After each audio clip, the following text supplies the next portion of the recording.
Bagi orang-orang begini, inilah talian hayat untuk diberikan keampunan. Saya ni memang sedang diberi ujian, memang Allah sedang perhatikan saya. Nombor dua, saya ni milik Allah, kerja saya milik Allah, keluarga saya milik Allah. Allah nak uji, nak tarik, nak buat apa saja, Allah boleh buat apa saja. Ketika diuji, saya terus makin dekat dengan Allah. Diuji makin dekat lagi, sakit makin dekat lagi, dan terus saya berbuat kebaikan.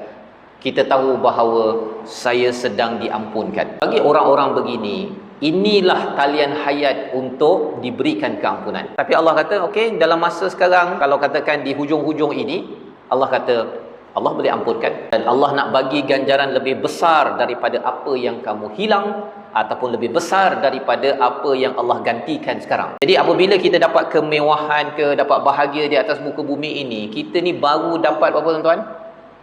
Baru dapat 1 bilion per infinity. Kosong juga. Kan?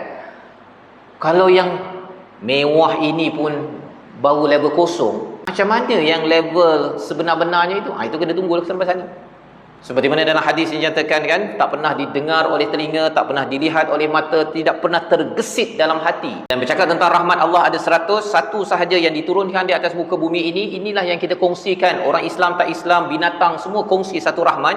99 lagi reserve di akhirat. Sampaikan di dalam syurga itu, bila orang-orang yang ahli syurga itu dia dah dapat rahmat, dah dapat banyak nikmat, Allah siap tanya lagi, kamu puas hati tak? Puas hati.